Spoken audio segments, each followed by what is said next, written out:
Magandang tanghali po. Oras na para sa maiinit na balita. Umarangkada na po ang dry run ng mga bagong double-decker na bus na layong maibsan ang masikip na daloy ng trapiko sa EDSA.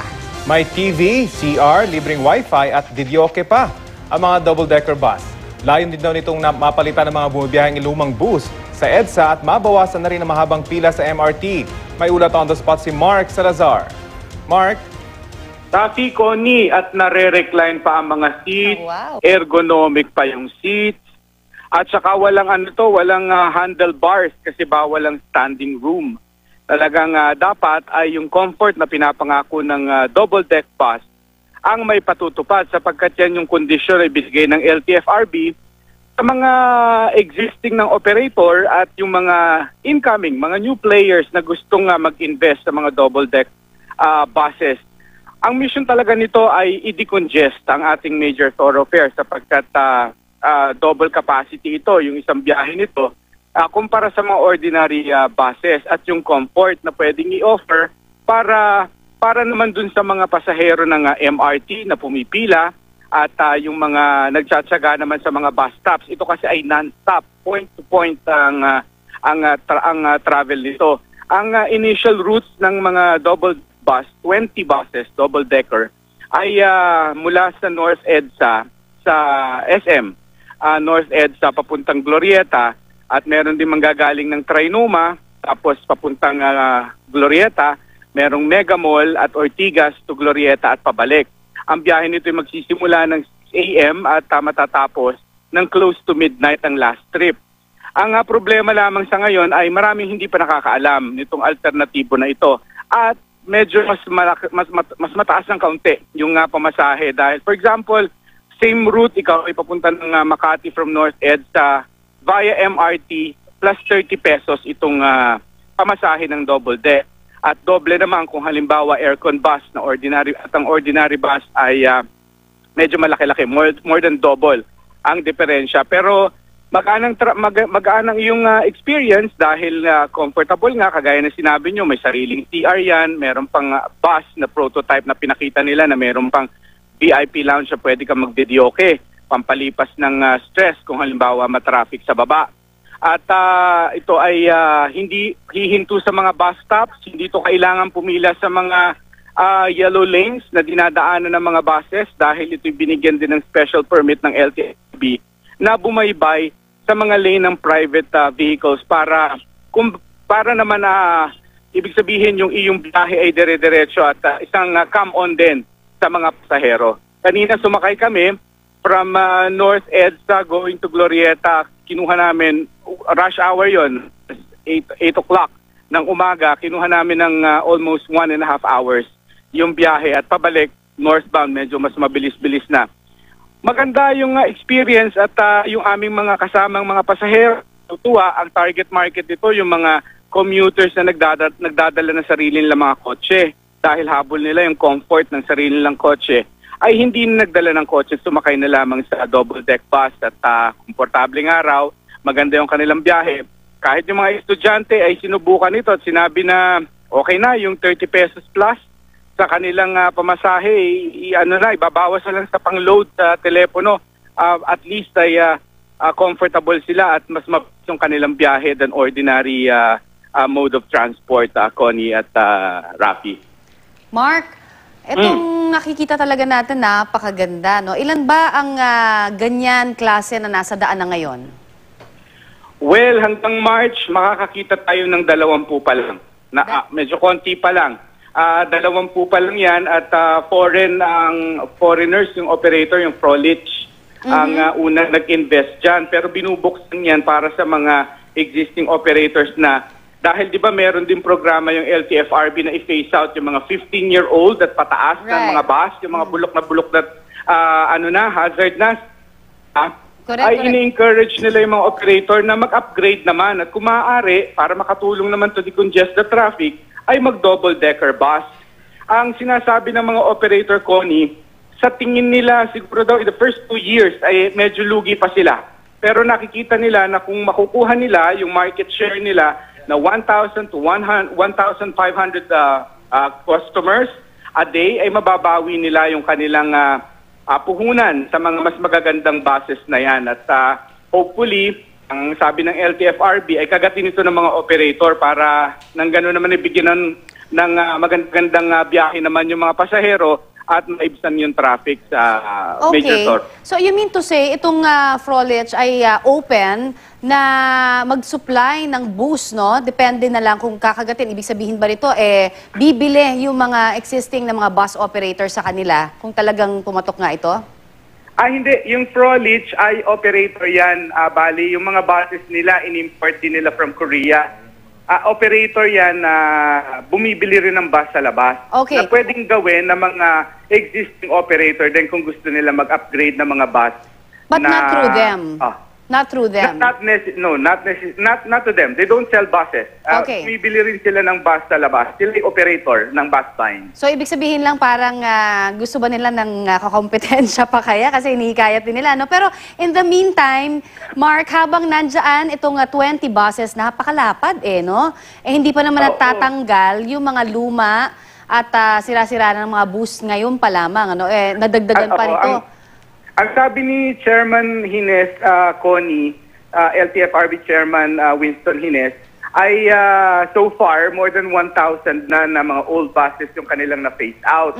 At meron pa, marami pa na isusunod at ang kanilang misyon ay sana ang ipapalit sa mga kalsada ay yung mga bago ng ganito. Kaya nakikipag-usap sila sa mga operator na mag-upgrade at ideally ng double-decker para double ang capacity ng kanilang mga biyahe. So muli, Mark, para lamang dun sa mga kaka-tune-in lamang, magkano nga ba ang pinakamahal, ano? At pinaka-minimum to the maximum na pamasahe para dito sa double-decker at ilan yung capacity nito? Okay.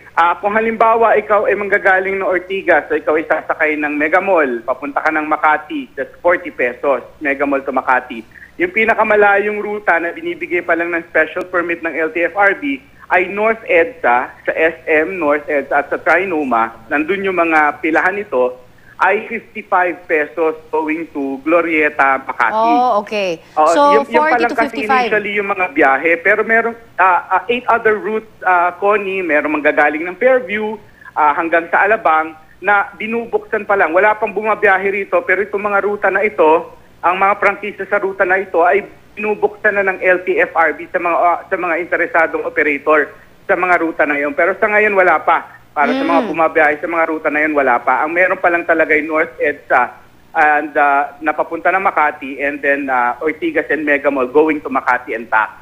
Siyempre, tatanong din ng mga estudyante at saka yung mga senior citizen. Ay na-apply din ba dito yung kanilang discount? Of course, batas naman kasi yung discount ng mga batas yan. Walang kawala naman dyan. Ano? At ang maganda pa rito sa bus na ito, may hydraulic siya, Connie, na ibababa yung rampa para maisakay mo yung iyong, halimbawa, ikaw ay PWD na meron kang wheelchair. Merong room for wheelchair people at naibababa yung rampa para madali ka makapagsakay. Kanina nga tinanong ako ni Howie at ni Cara sa News to Go, kasi paano raw kung biker na kagaya niya. May ang lalaki kasi ng compartment na pwede mong isakay yung iyong mga bagahe nang wala raw extra charge. Actually, napakaganda ng pinapangako nitong programa na ito na sana nga magtuloy-tuloy at pinapangako ng mga operator na hindi sila hihingi ng aumento sa pamasahe hanggat walang dahilan. Kasi tinatanong ko, di ba lugi-lugi naman kayo noon? Ang ganda-ganda ng mga bus nyo. Yung upkeep nito mas mahal than ordinaryong bulok na bus. Tapos 55 pesos na nga pamasahe. Kaya sinabi nila in the first 2 years siguro hindi, pero kung magugustuhan to ng mga pasahero, tatangkilikin, di kikita rin. Eventually, no? Eventually. Oo nga, maganda talaga siya, no? Yun nga, tatanong ko. Halimbawa, itong 40 pesos from, kunyari, Mega Mall, Ortigas, hanggang Makati na sinasabi mo, gaano ba kataas yung itinaas niyan as compared to yung regular na bus na nakikita natin? Para lang may comparison tayo kung sasakay yung ating mga ibang mga pasahero. At para madali-dali na lang sa akin, saka sa iyo, yung SM North, yung dulo-dulo, SM North to Makati, yun na medyo malayo-layo kasing biyahe, no? Kung MRT ka, plus 30 pesos, kasi 55 minus 30, hindi ako masyado magaling sa math, ay Almost double, no? Yes, Okay. Tapos ang ordinary bus, more than double kasi kung 55 versus 25 pesos, yun ang difference. Tapos kung ikaw naman ay yung mga pangkaraniwang air-conditioned bus, ay 30, 32, depende kasi may mga bus stops yan no? Pero hanggang Makati, 32 to 35 pesos ay versus 55 pesos. Okay. So Medyo at least, malaki para sa ordinaryong pero kanina estudyante yung in-interview ko Oo. Sabi niya, okay na rin yung 30 pesos kasi daw, mas predictable lang konti yung biyahe niya dahil nga hindi humihinto sa mga bus stop, sa Okay. mga bus stop. So, okay na rin sa kanyang kagatin yun. Parang bawas na lang ng konti sa load, cellphone load. Okay na. so saan ba ito? Kasi alam mo, ako'y nalilito rin. Kung halimbawa commuter ka dito talaga sa Manila, kung saan-saan naman nagsasakay yung mga bus natin sa totoo lang, hindi ba? Eto saan, kung gusto talaga nilang hanapin yan, saan ba yan makikita? Sa kasi ngayon? hindi nila ito maaabangan sa mga bus stops. Kasi no stop ito, non-stop trip ito from point A to point B. So kung gusto nyo sadyaing sumakay dito sa mga double-decker, pumunta kayo sa terminal nila sa SM North EDSA, yung sa baba, kung napapansin mo, di ba, para may bus stop doon, di ba? Okay, oo. Yung ilalim ng mall. Nandun nakapila tong double-decker. Sa Trinoma, sa parking nila sa likod, meron ding pilahan ito.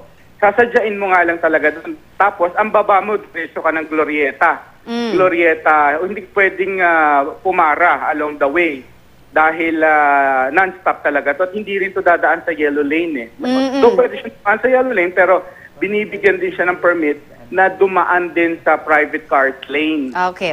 Para dire-diretso ang biyahe niya po. Palibasa nga, hindi naman siya hihinto sa mga bus stop.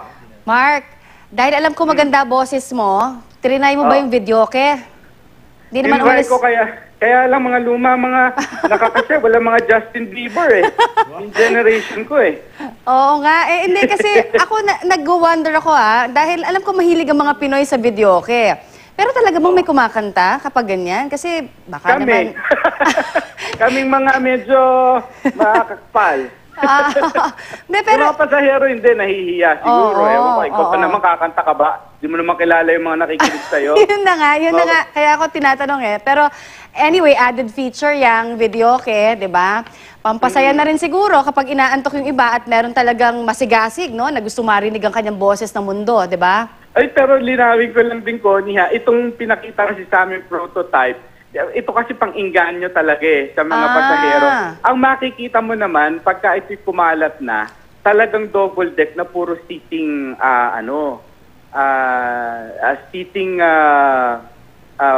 puro mga nakakulang.